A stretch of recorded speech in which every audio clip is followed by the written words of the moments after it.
Il s'agit de définir ce que représente une valeur d'usage et son processus de transformation et la richesse sensible. La valeur ne s'inscrit pas dans le contenu que constitue la marchandise, ainsi la valeur devient une composition comme une conséquence émergente d'une interrelation entre un individu et la marchandise. Elle ne se trouve ni dans la conscience de l'acheteur, de l'utilisateur, ni dans la marchandise, tout au plus de façon abstraite, mais dans les interrelations entre le consommateur et son objet. Au même titre que la lecture selon Umberto Eco dans Lector in Fabula conduit à l'émergence de la valeur d'un texte, la valeur d'une marchandise, aussi diverse soit-elle, comme un appareil, un ustensile, une machine, un univers commercial, un divertissement artistique ou un événement sportif s'actualise pour passer d'un état virtuel à un état réel au moment de son échange avec le consommateur. L'expérience d'une marchandise relève d'une connexion réelle et réceptive avec son existence sensible, avec la manière réaliste et sensuelle de représenter les objets ou le caractère d'une existence sensible et de sa matérialité. De fait, d'un emploi sous forme de notice, on transpose une relation fondée sur une approche référentielle vers un engagement sensible qui sollicite les compétences esthésiques comme la sensibilité ou la capacité à percevoir une sensation. Pour simplifier, il s'avère qu'une relation fondamentale entre esthésie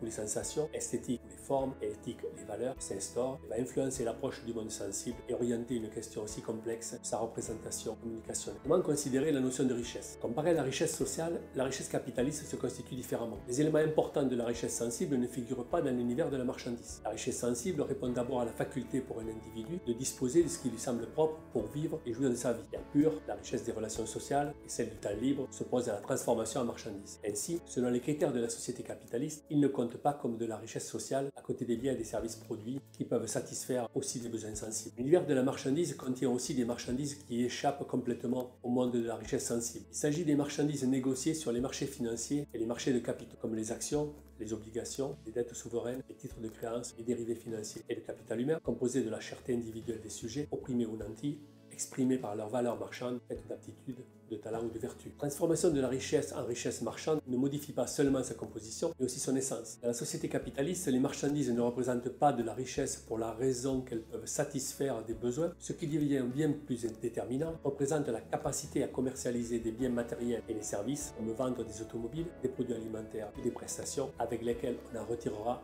de nouveaux bénéfices.